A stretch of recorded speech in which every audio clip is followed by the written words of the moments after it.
Heritage. And for those of you that don't know Essex Heritage, I think most of you do, but we're a regional nonprofit, and we work to preserve, protect, and celebrate the incredible history and heritage of the Essex National Heritage Area, which is this portion of Massachusetts that's the Massachusetts North Shore of Boston and Lower Merrimack Valley, traditionally Essex County, from Saugus up to New Hampshire border. It is an incredible area that has some of the most important stories in history, in American history. Stories of innovation, immigration, revolution, and resilience.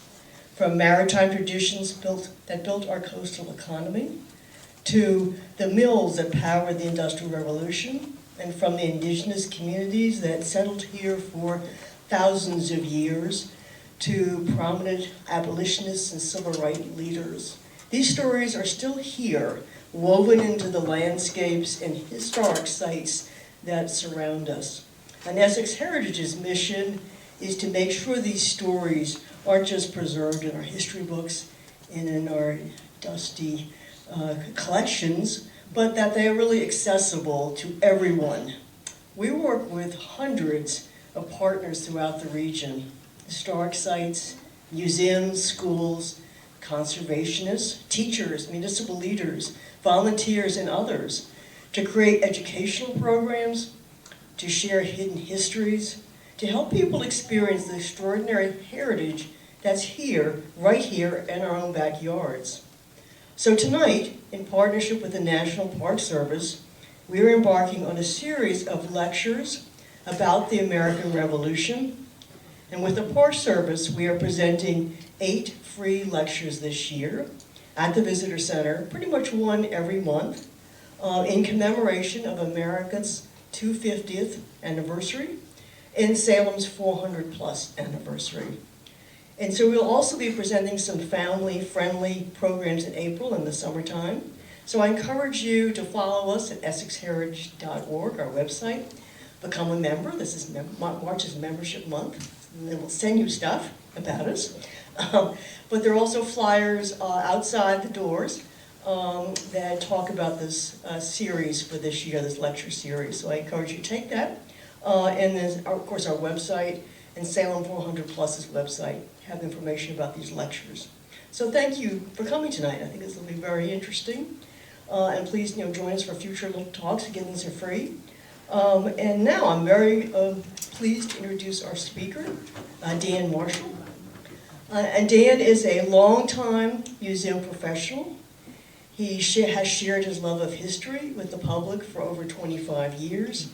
He has created and presented hands-on public history events, school and family-friendly programs, and lectures on a whole wide range of historic topics.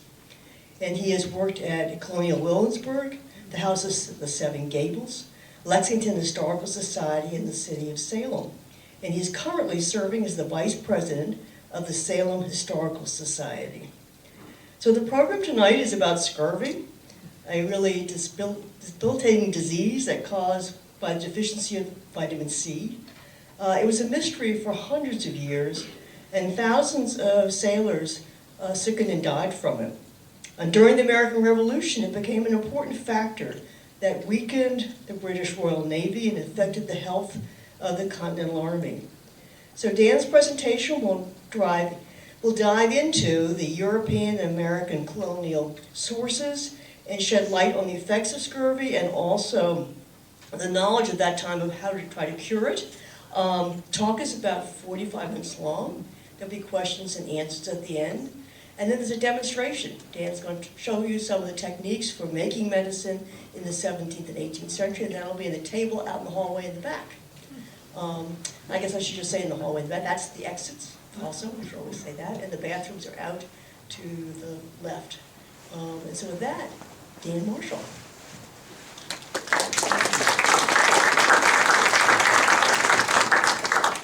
All right, thank you, everyone. Wow, I didn't know scurvy was such a hot topic. So it's great to see everyone here to learn a little about it. And it really is, it's almost a mystery. It's kind of solving a mystery as we talk about this disease, because they really don't know what is causing it. And as we talk tonight, we're going to kind of go over some of that and try to get an idea of how they are looking at the disease, how they're diagnosing the disease, the cures that they're using, and such. So as we go over here, so all about the scurvy. Almost all of the documents, they're saying the scurvy when they talk about it. Not scurvy, the scurvy. So we'll talk about the symptoms, the causes, or what they thought were the causes of the time period. And to do that, we'll talk a little bit about the general medical thoughts of the time period. Also kind of those competing theories of cause. Effects and cures during different time periods. So the 17th century, the early 18th century, and the fair test, which we'll talk about that in a minute. Late 18th century and the Revolution, and the turn of the 19th century, and finally the deficiency discovered as we get into the 20th century. Right. So we know that scurvy is being caused by a deficiency in vitamin C, but they are not aware of that idea at this point. Vitamins have not been discovered yet from a medical standpoint, so they do not really know what the causes are, but they write down the symptoms a lot. These symptoms are coming, lists of them are coming from, from medical books, from ship's logs, all kinds of different primary sources during the age of sail are showing what the symptoms are. And it starts usually with unusual laziness. Scurvy it usually takes about a month or so for the human body to use up all the vitamin C in it and then start showing symptoms. And that first is an unusual laziness. This is actually leading to the idea, which we'll talk a little bit later about, but leading to the idea that this may be one of the causes of scurvy. People who are lazy, who are not doing their job on a ship or on land, are more susceptible to catching the disease. A sallow complexion, body pains resembling rheumatism, which again kind of leads into this idea that, oh, people are lazy, they just don't want to work. These types of things build within the mythology of the disease. And then you start seeing fever, and hallucinations start to come in as well as the disease progresses. A little bit of a warning, this next slide is a little bit gross. This is a 1851 illustration of the effects of scurvy on the human body. Because as the disease progresses, as the deficiency gets worse, and it's longer before that vitamin C is introduced into the system, you have a larger and worse symptoms that are starting. So you start getting purple, livid spots on your arms, and your legs, and your body. Swelling of the legs as well. Now your gums become stinking, rotten, and swollen. And teeth start to fall out as well. Now, one of the reasons why this is happening is because the human body cannot make its own vitamin C. Human beings, primates, and some rodent species are the only animals on the planet that cannot produce vitamin C within their own body. We have to get it through our diet. And if we don't have vitamin C, we cannot properly make collagen in our body. Which means without vitamin C, the connective tissues of your arms, your legs, your joints start to break down. So you see joints dislocating. You see gums swollen, stinking, rotten, teeth start falling out. Old wounds begin to reopen because the scar tissue in your body breaks down. So you have multiple accounts of sailors who are reporting that their broken leg that they survived 15 years ago, suddenly the bone broke again. Now, that might be a little bit pushing it. It probably wouldn't have broken down the scar, the bone, but it would have broken down the scar tissue around the wound, and it could have definitely weakened the bones. So it's quite a nasty set of symptoms that happen. And the last is you die. It's not really a symptom, but that is the result, is that you will die. It is estimated that 2 million sailors died during the age of sail between 1692 and about 1800 of scurvy. Many voyages had a 75 to 90% death rate because of the disease. So it is a massive drain, it is a massive loss of life, but it's also a massive drain on the effectiveness of sailing ships and of the economy and of the military as well.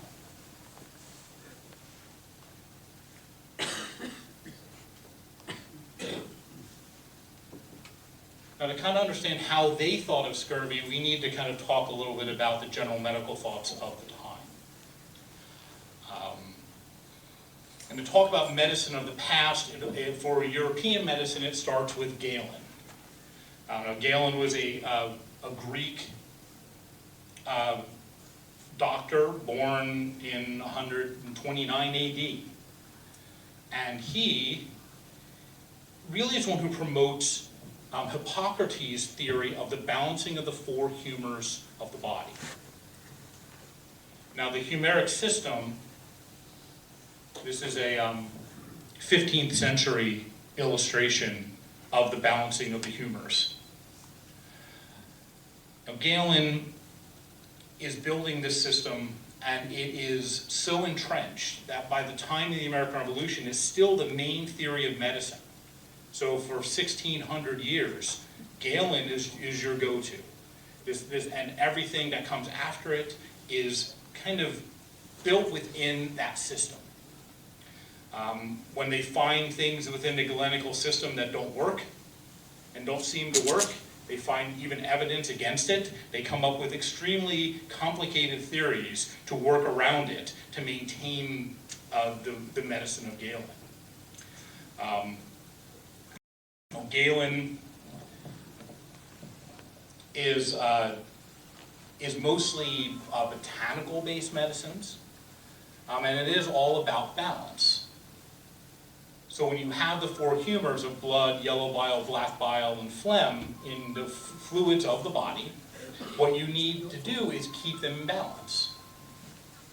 Which means that if you have too much blood in your body, then you are unhealthy. If you have not enough phlegm in your body, you are unhealthy. So the medicines that are given to treat diseases are built upon the idea of evacuating something from the body in some way, or binding the body to hold it within, and bringing those humors back to balance. Now, this is well before germ theory, so we don't understand. Germ theory is in the 1840s. So we don't understand what causes disease, and this is their idea of what causes disease, is the imbalance of the humors.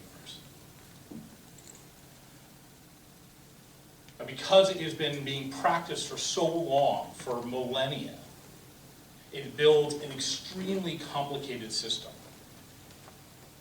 And I try to avoid kind of looking back as I do my research on historical medicine of like, oh, well, they just didn't understand. How could they think that? But this is something that's built over centuries and centuries and centuries. So it's quite a complicated system. They're attributing temperaments, hot, cold, wet, or dry, to basically every plant, some animals and minerals. They're assigning those temperaments to diseases as well.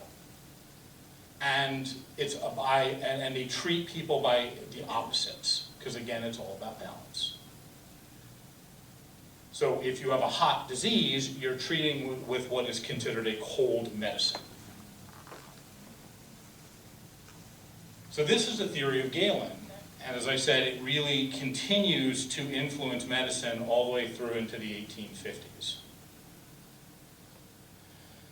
His main competitor that comes later on in the 15th century is Paracelsus. Now, Paracelsus decides that Galen is wrong about 1,300 years after Galen, decides that there are different humors of the body. His humors are salt, mercury, and sulfur. Now, he's all about treating with the same. So if it's a sulfuric disease, you're adding more sulfur in the body, not trying to balance it by taking it out, as Galen would.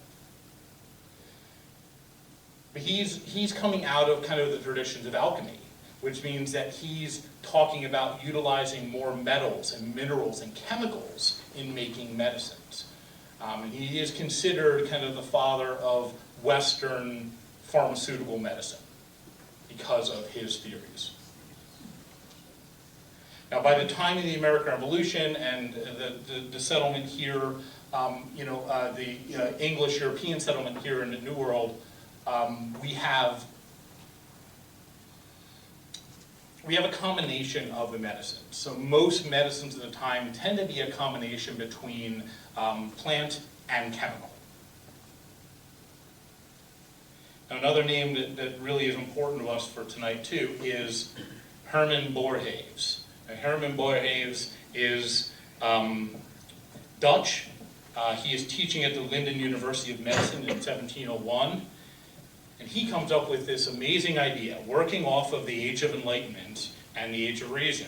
He starts to put a quantitative approach to practicing medicine. And his teaching at this medical school, leads to a clinical instruction of doctors.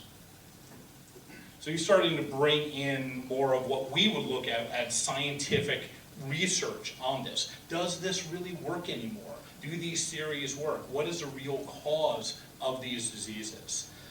Now, his model of teaching is copied at the medical school in Edinburgh, Scotland, and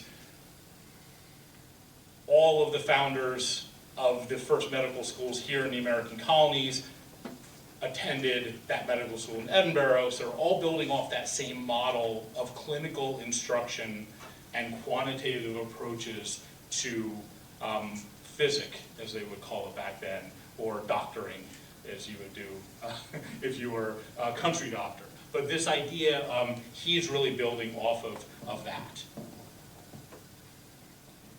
So within all of this, you start looking at what are the competing theories of what causes the disease of scurvy.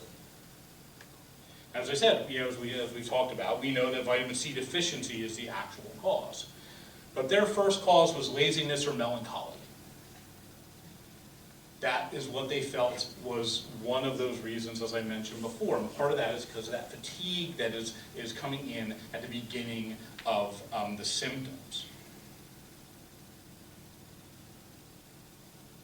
Doctors still say that today. About a lot of symptoms. Yes. Now, foul air and cramped quarters are one of the other competing theories of the time period.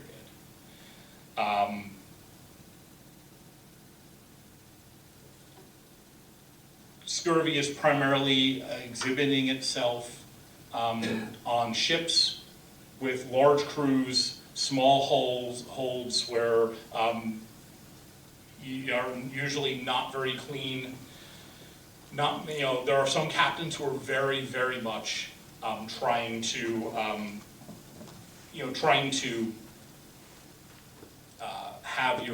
keep your ship clean, meticulous. Someone like Captain Cook in the 17th century is very meticulous in the cleanliness of the ships. But they really feel that this foul air and cramped quarters are what is causing it. So a lot of times, the first thing to do as people start exhibiting it is to give them fresh air, get them out working, keep them moving.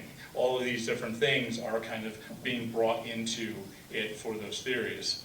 And then you bring in those medicines of Galen and the four humors in diagnosing this disease.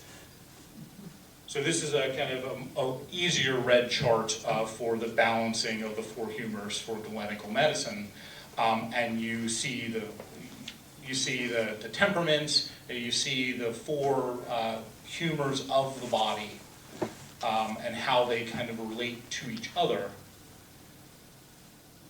Now, many of the doctors of the time period in the 17th and 18th century are diagnosing scurvy as a putrid disease. So they're basically, because the body looks like it's rotting away. So they are looking at the symptoms to try to treat the disease, since they really don't know the real causes.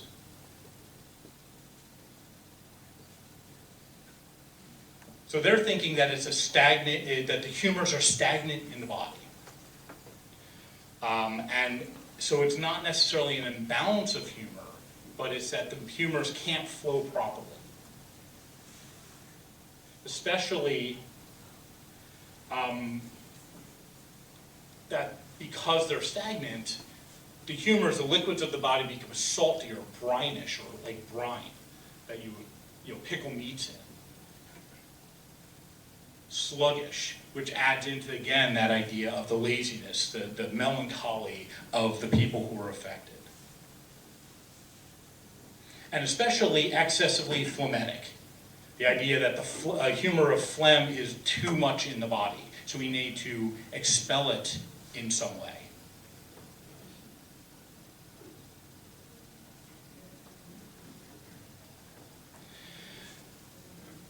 Now, we know it as a deficiency in the body, and they never made that connection.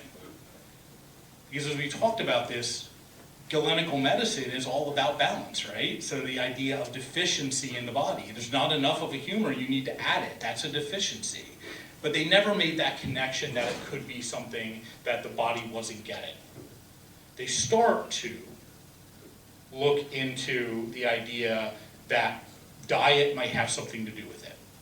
So the next major theory of cause comes from the constant use of salt provisions.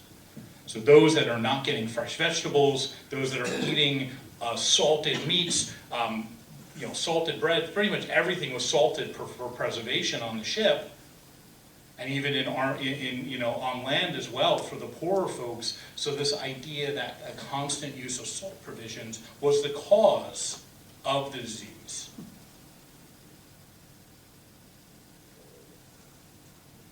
Now, diet is fooling them in some ways, because some doctors say, well, it can't be related to their diet. Because once ships get beyond the coast and beyond islands and are relying on those salt provisions, the other animals on the ship are not dying of scurvy. Cats and dogs and all these others that are basically eating the same diet of salted fish and salted meats and dried goods aren't getting scurvy.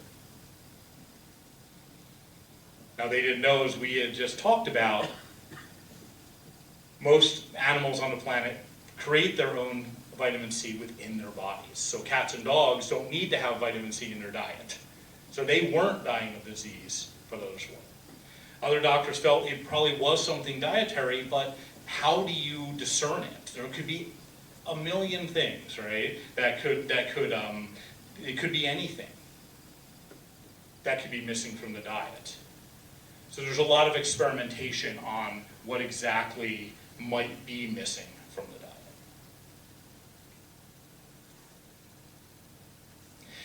So in the 17th century, you have kind of the age of herbals. So this is the cover of The New Herbal or a History of Plants by Robert Dodens.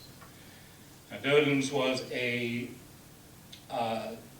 Dutch physician who, this was first published in French, and then eventually by 1586 was translated into English. And it has 200 or 300 different plants listed in it and their medicinal use. Where it fall within the humors, what temperaments they are, and what diseases that they cure. I'd like to talk about this one in my research for the 17th century because we know that a copy of this book was on the Mayflower coming to Plymouth. William Brewster's library was recorded on what books he brought with him to the new colony, and this book was among them. So we know it's very early on in the settlement, the English settlement of Massachusetts, it's here. So it gives us a good starting point. One of the plants that they're using for medicine for scurvy in the 17th century is scurvy grass, or spoonwort. It's growing in England and along the coasts of Europe, the islands off of Europe and off of Africa, like the Azores and such. You can find this plant, and they are collecting it and juicing it or boiling it into a decoction, and they're drinking it or eating it green to help prevent scurvy. This is one that they got right. Scurvy grass has about 7 times the vitamin C of an orange. It's kind of like a watercress, so it has a peppery taste to it. And it's still used as a bitter green in salads in England and in some places in Europe. But it would have been very effective for preventing scurvy on ships. One of the issues that it comes to, though, is that once you get about a month out in the middle of the Atlantic, there's no land anymore. You can't get more scurvy grass. You can try to dry it, but you probably will run out of those provisions. And then you're just going to start seeing the disease rear its ugly head.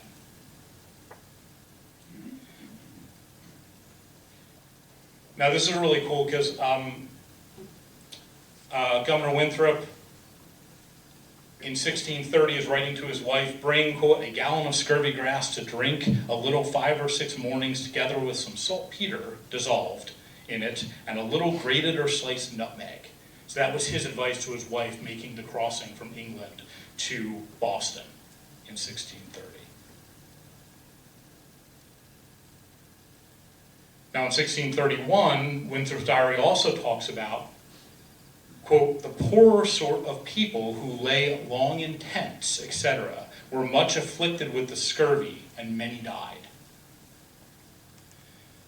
There was not enough housing as Winthrop's fleet arrives here in Massachusetts.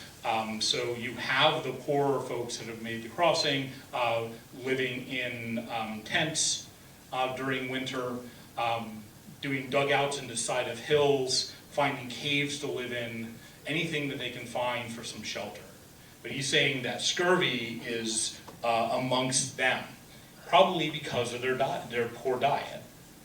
They would have a poorer diet than the wealthier class that have come. Now, and on that day, a few days before February 10th of 1631, a new ship arrived in the colony and brought lemon juice. And the lemon juice helped relieve most of the scurvy within those that were suffering. So way back then, they understood that lemon juice, citrus, might help. And you see lots of references to it. Unfortunately, it takes a really long time for that to actually happen. They kind of remember about lemon juice, they forget about it, they remember it. We're going to go through that as we go. But it's quite amazing how much ups and downs are in this story. But his account in 1630, Winthrop's account in 1631, also brings forth, again, this idea that laziness or melancholy might cause the disease. Because he writes that those that fell into discontent, that were missing their situation in England, were more susceptible to the disease, and most of them fell into scurvy as well, as they fell into discontent. So it brings up again that idea of laziness as the cause, or melancholy. He also mentions in that same date in his diary that there's not as much scurvy in the colony now, but half of those at Plymouth died of scurvy in the first year. At least that's the word he was getting in 1631.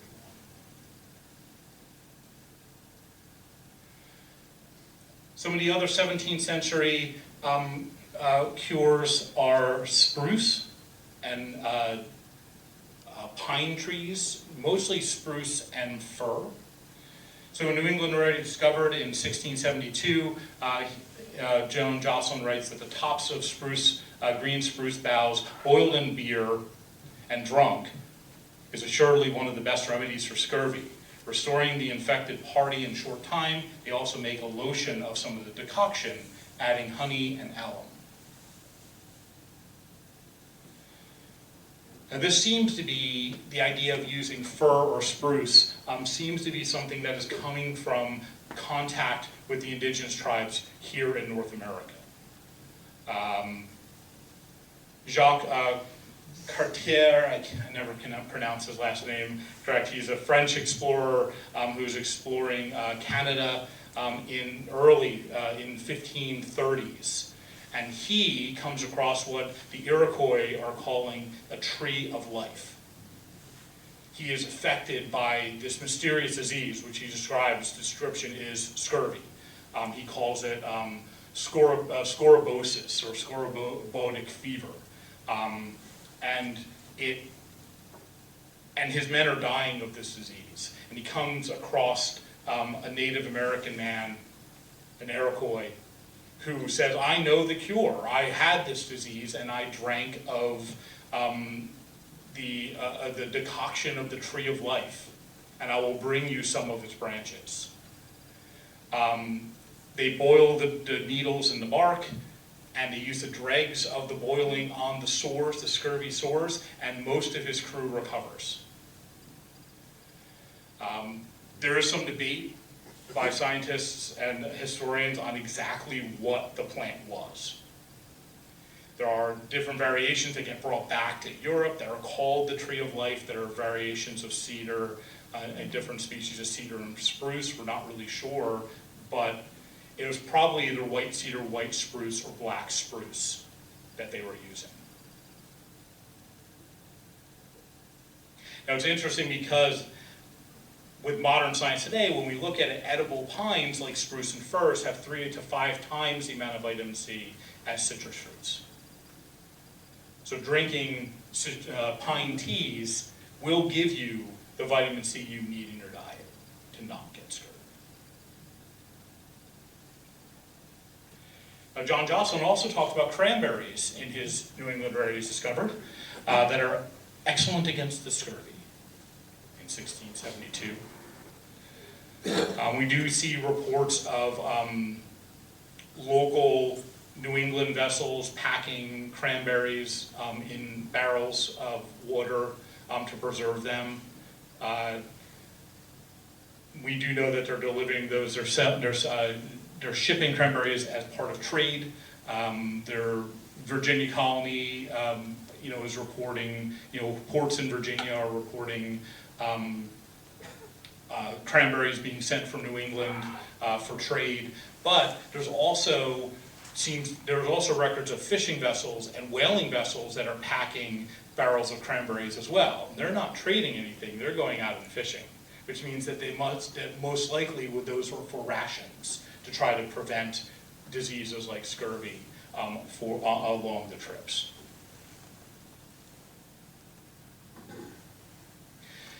Kind of an interesting side note, if you look up in the top right corner, you see the flower kind of tipping over.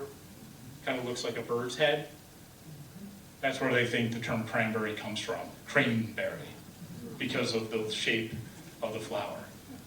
Jocelyn is calling them bearberries, because when the English first arrived, they saw bears eating the berries, so they called them bearberries.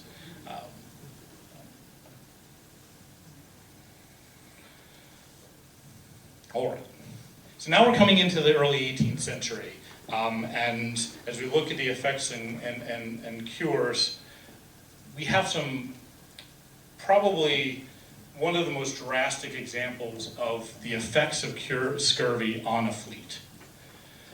This is a picture of Commodore George Anson. Now he circumnavigates the globe with his fleet. In 1740, he leaves England with 6 warships and 2 supply ships, for a total of 1,854 men. By the time he gets back in 1744, only 439 men return.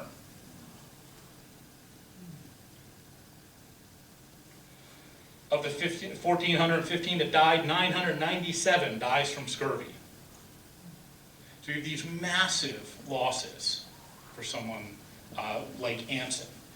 And from what we understand of Anson's voyage, he is trying to, which is kind of the protocol of the day, is that you're trying to bring on as much fresh vegetables as you can when you're in port, to try to keep your sailors healthy. But it's just not enough. He's not obviously getting that nutrition on board enough.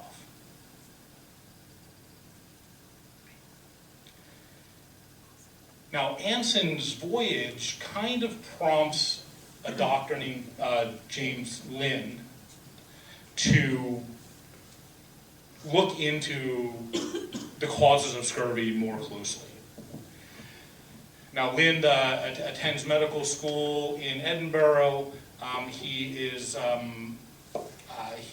a student, at least at a distance, to Herman Boerhaave, who's looking at that quantitative approach to medicine. And he decides that he is going to do what he calls a fair test. Now, he is a Royal Navy surgeon on the HMS Salisbury. This is the image of the Salisbury from a painting. And what Lind decides to do is, in 1747, is that he decides he's going to do a 14-day trial. And he's going to take 12 sailors, put them in the same quarters. They all have the same level of symptoms of scurvy. So he puts them all in the forehold together. He gives them the same diet and the same conditions. And he breaks them into 6 pairs.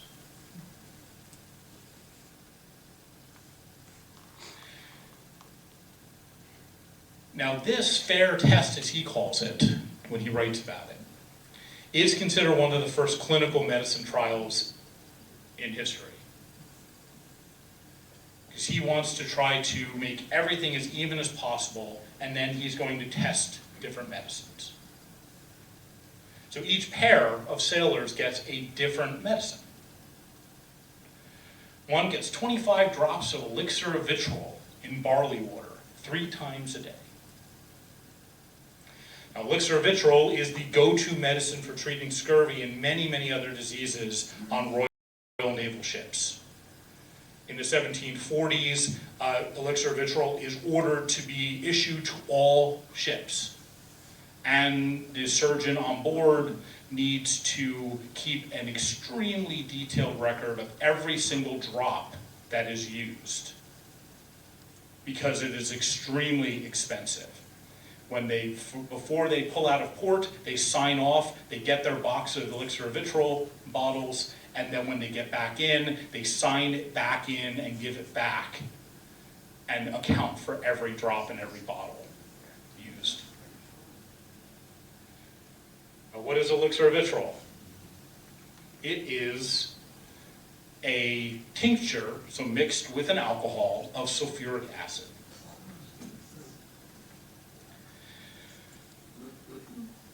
Extremely dangerous. It is watered down in this version, elixir of vitriol. The recipes, some of them mix the sulfuric acid with some sort of alcohol, as well as different herbs and spices. Others, it seems to be just straight, not straight sulfuric acid, but a straight mixture of sulfuric acid and alcohol, probably like rum or something like that. It is extremely poisonous. Not only is it caustic on the skin, it will burn and eat away your skin, it will destroy things inside your body as well. But Remember what we talked about with the ideas of one of their theories of the cause of scurvy is the salting or brining and the stagnation of the liquids in the body. So their solution was acid. Acid would counter that and would basically eat away the salt, and it would allow the liquids to be fresh again.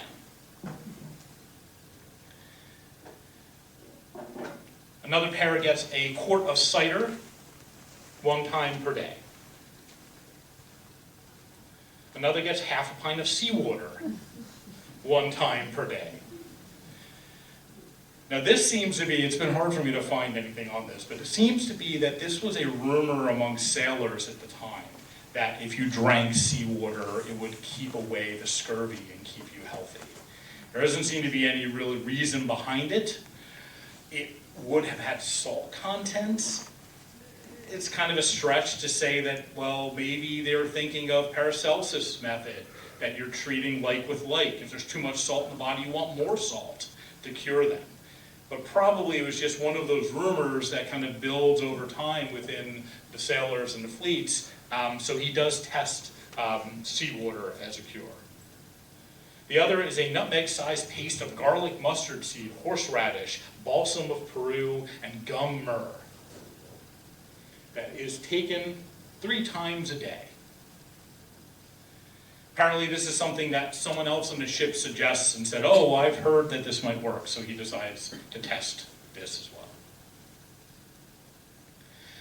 2 spoonfuls of vinegar 3 times per day. And the last was 2 oranges and a lemon 1 time per day. Now he's planning on a 14-day trial. He only lasts 6, because after 6 days he runs out of fresh citrus to continue the trial. Cider seems to work actually pretty well. There is a little bit of improvement in the parasailors that are getting cider daily, which makes sense. Cider does, apple cider does have some vitamin C in it, so it would have helped in some way. The vitriol, the elixir of vitriol, he writes that he found no effect internally for ingesting it. Though he did find effect that those that were gargling and washing their mouth out with the liquid, the barley and the elixir of vitriol, barley water, that they actually found improvement in their gums, probably because the acid ate away the dead flesh, which is kind of gross. But that's probably why he would have looked at that as an improvement to that particular symptom. But it would have been quite disastrous to the mouth. The oranges and lemons, of course, were the best result. The fact that after that 6 days, one of the pair that were taking citrus had already returned to duty, symptoms had abated, and the other sailor was feeling so well that he was actually taking care of the other 6 sailors with scurvy that were in the study.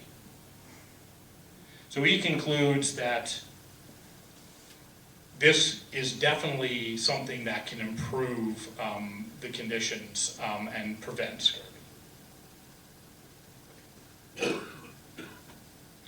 So it's kind of like, yippee, we have lemons, and now we don't have to we don't have to worry about scurvy anymore. Well, not so fast. It doesn't go like that. We've been here before with lemons.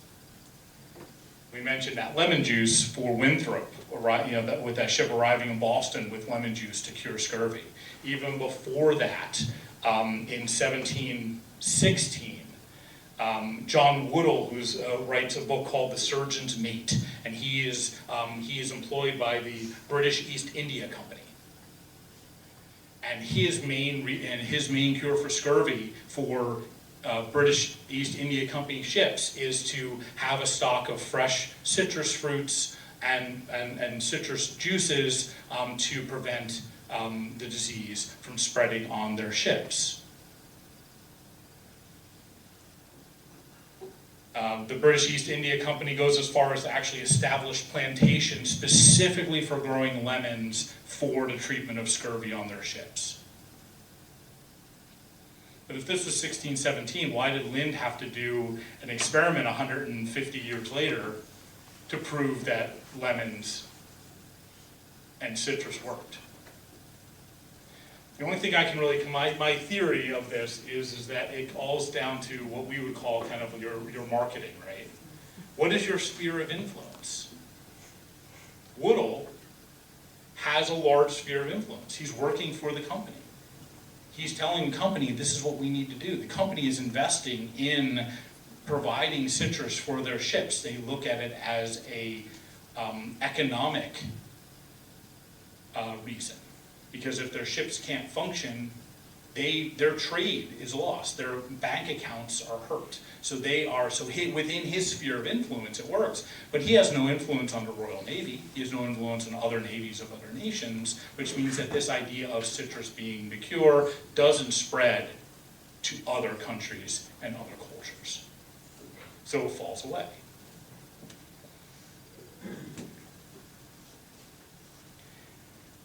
Now for Lind decides that he is going to write a treatise on the scurvy in 3 parts.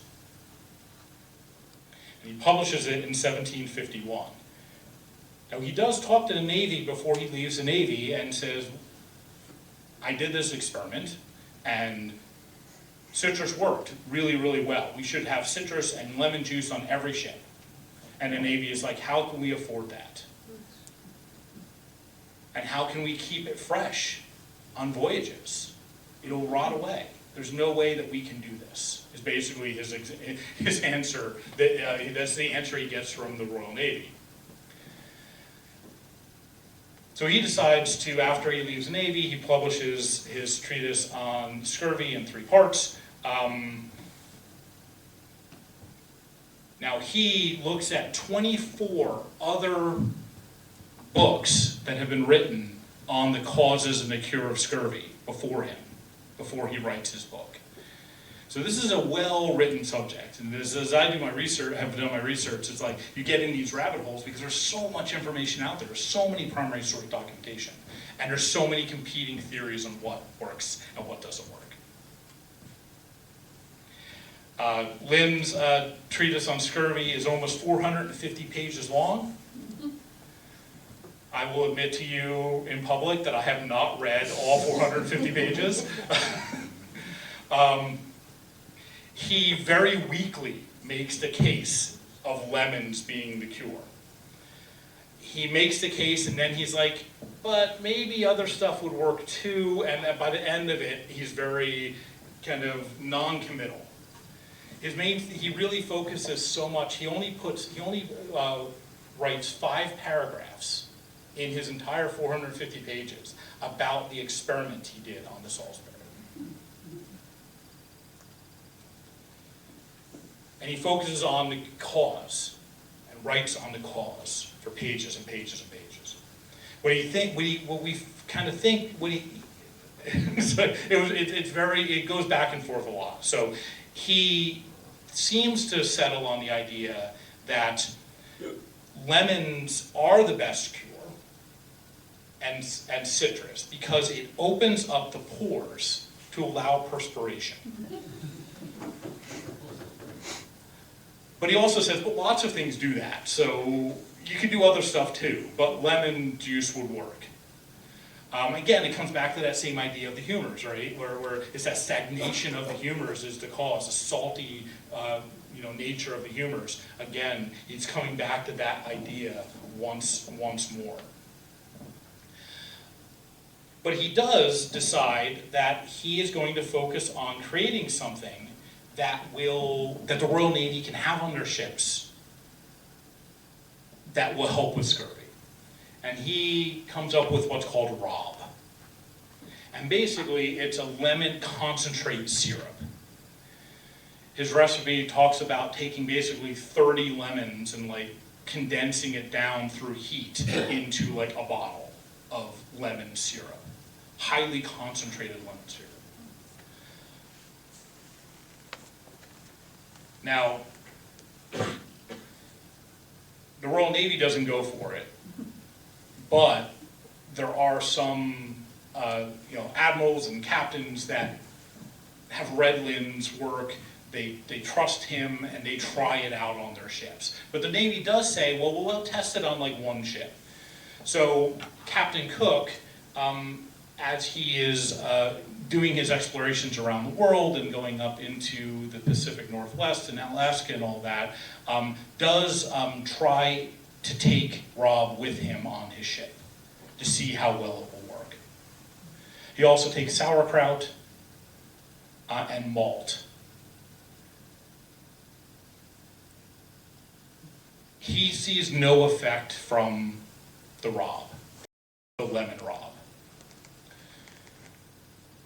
So the Navy's like, this isn't going to work. So lemon falls away again for about 50 years or so.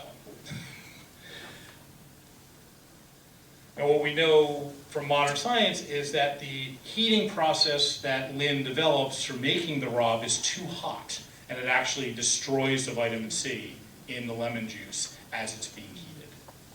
So it didn't have enough vitamin C to be effective.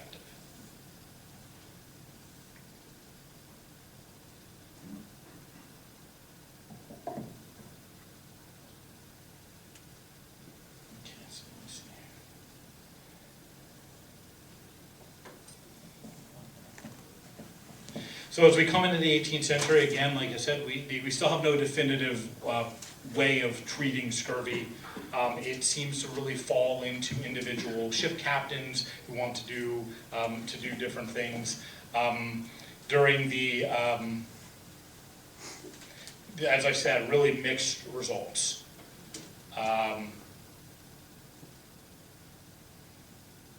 During the 7 Years' War, the estimate is 72% of British sailors die of disease during the war, mostly scurvy. They recruited about 180,000 sailors for that war, the British Navy. 130,000 of them die of disease.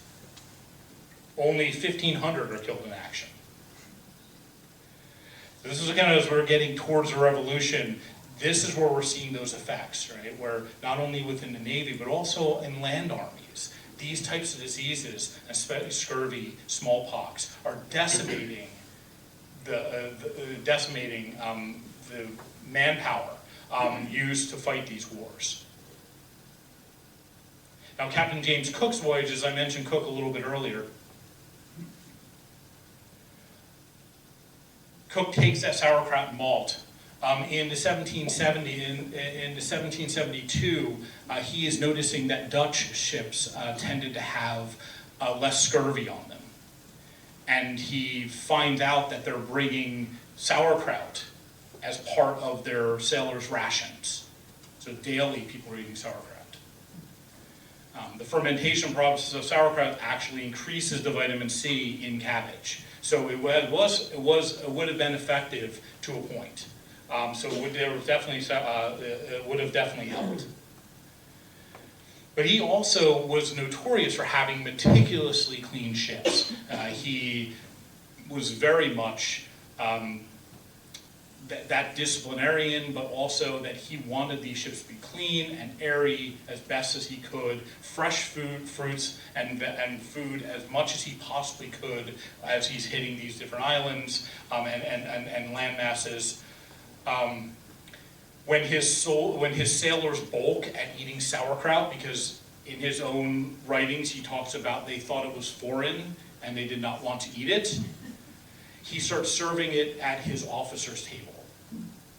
And he makes it into a delicacy. And then he offers it to his crew.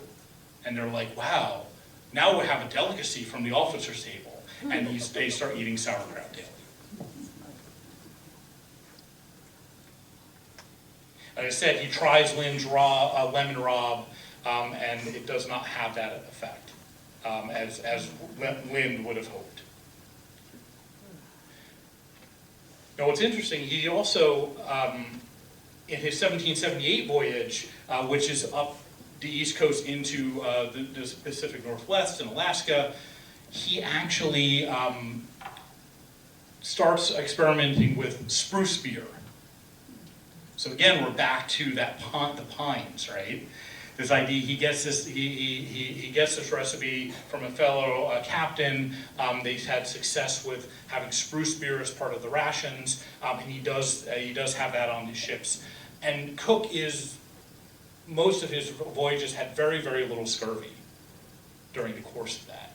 So the larger world really kind of looked at him. It's like, he might have something here. So let's try to replicate some of what he does. But it still wasn't definitive enough to kind of convince the Royal Navy to change their rationing and what sailors are eating daily. Now, as we come into the American Revolution, we can talk a little bit about the effects of scurvy on the armies that are fighting and the navies that are fighting. At the Siege of Boston, which yesterday was evacuation day, so it's kind of timely that we're talking about today. Now this is from a letter from William Tudor to John Adams in September 30th of 1775. Apparently that the troops have the scurvy very badly and generally, and that it is very sickly among them still. Now this is the British Army in Boston. It has scurvy. Apparently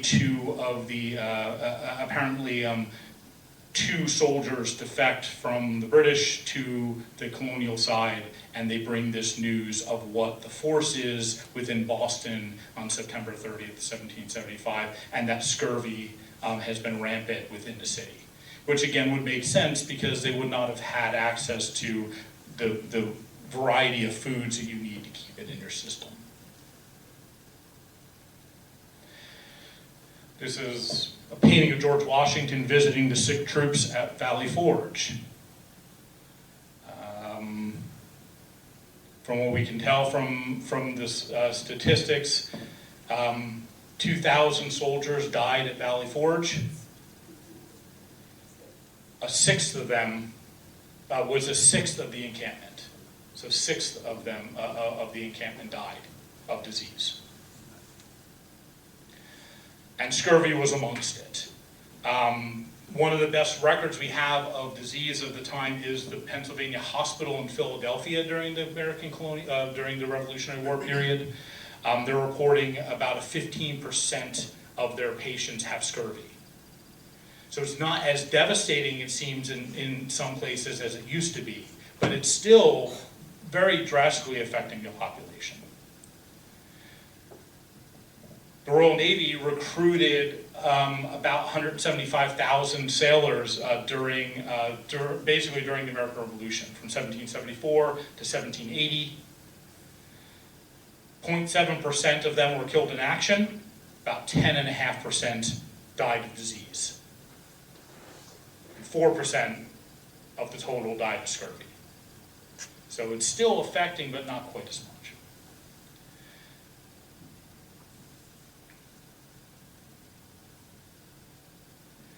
Now, as war moves on, you have a variety of different things. Now, this is from the state of Pennsylvania, basically letting soldiers know that this is what the new Continental Army ration is going to be daily for food. It is very, very similar to an order from the Massachusetts Provincial Council in June of 1775 that sets a daily ration for its troops that are sieging Boston. And on both of them is 1 quart of good spruce beer.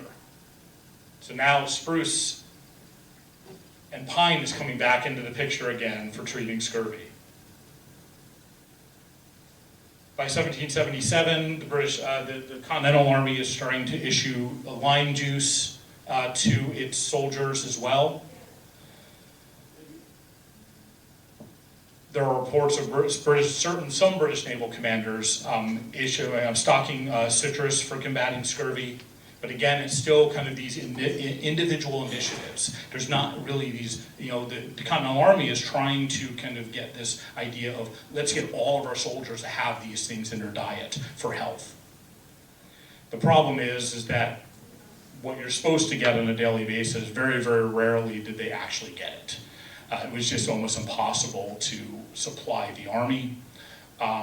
So even though you were trying to, with like spruce beer, so, to keep away some of those fevers and some of the scurvy, it wouldn't have been extremely effective because there was just no way to keep that supply up for the entire army.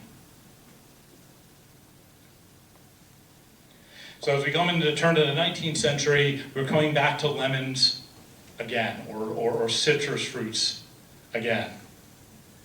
We start to turn the corner at this point. Now the Royal Navy solves Rob.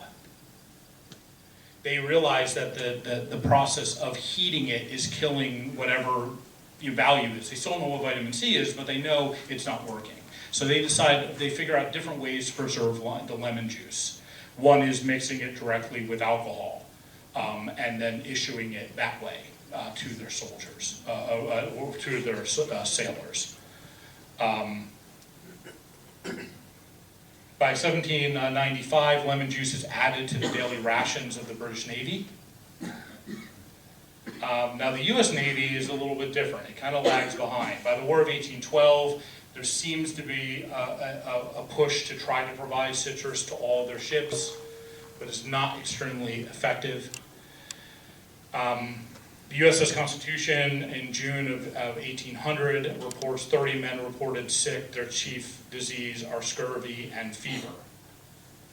And the latter, scurvy. Oh, sorry, I read that backwards. The scurvy is increasing daily. The USS York in 1803, scurvy of a most malignant character and with the highest symptoms increases daily. And like I said, in War of 1812, they try to solve the problem, but it's not very effective. They're not getting into all the ships. By the time of the Mexican War in 1846, there's still major outbreaks of scurvy on U.S. naval vessels. In fact, one of the ships has to break the blockade of Veracruz because they have over half of their sailors have scurvy and they have to return back to Florida. So again, it's all this piecemeal, right? Certain places, certain organizations kind of feel they've solved it, but it's not getting passed on to everyone. So now we're finally to deficiency discovered, 20th century. So now we're going to solve it. And that's actually kind of what happens, because in 1912, the term vitamin is coined. So this is considered a date when vitamins are discovered by doctors and scientists. So you can't really blame them for not knowing that it's a deficiency of a vitamin that they didn't know about. But they do discover vitamins. By 1920s, they're separating out vitamin. It's something that becomes something that they feel is going to cure fever. And they basically farm it out along the coast. So then it's not growing along the coast anymore, because within 50 years, the English and the Europeans have basically taken all of the sassafras that is along the coast from Maine all the way down to Virginia. So people have to go inland to try to find it growing naturally. So it very quickly gets decimated. So ships that are hitting like one of the islands off of England or down in the Azores and they're getting the scurvy grass, if enough ships hit it, then it's not there anymore. So, but I've not come across it being growing here naturally. So, all right. Why are British sailors called limeys if it's lemons or lemon juice? That's something that is that after a while, the British Navy decides that it's too expensive for lemons, and most of their colonial holdings are growing limes. So they switch to using lime juice instead of lemon juice, or lime rob. And that's kind of where that term is coming, of them calling it lime juice. So this is like the 1840s, 1850s or so.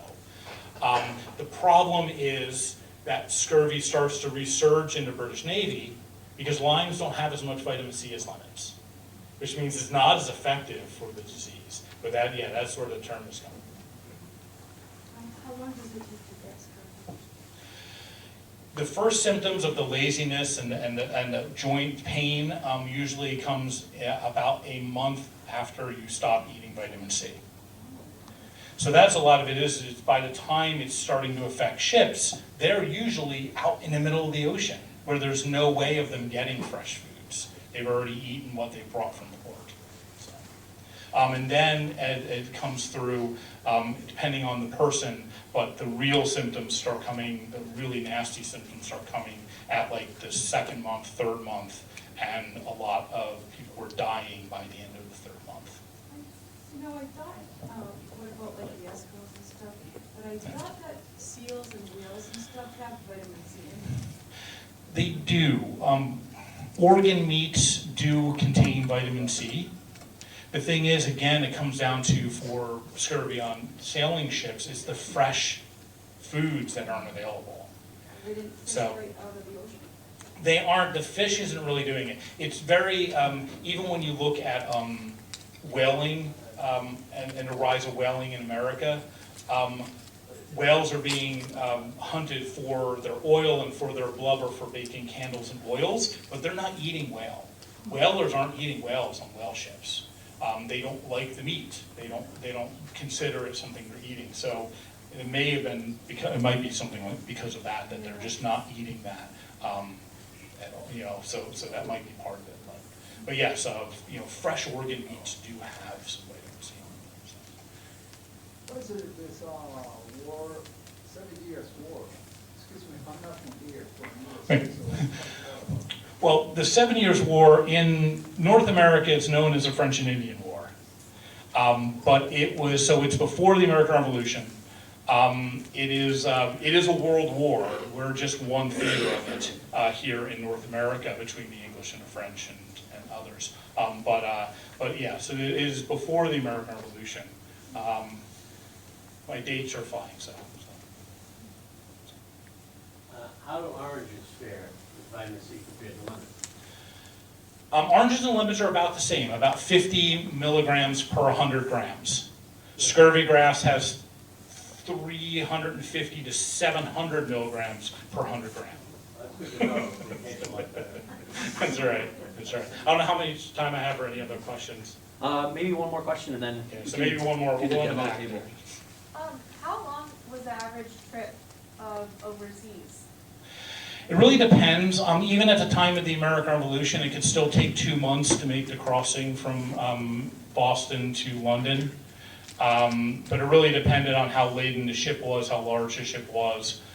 If it was a ship that was just passenger and like lighter things like mail and those things, it could make the crossing in a couple weeks. But it still is quite a journey to go across. A lot of it is actually in London. You would get to Thames, and in the 18th century, it could take 2 weeks just to get up the Thames to London because of a variety of different factors. But yeah, it can still be a month or two. So, all right. Well, thank you all very much. If you have other questions, I'm going to go on out to the demonstration table there, and you can join me there, and we can talk a little more, and I can show you some of the things. So thank you.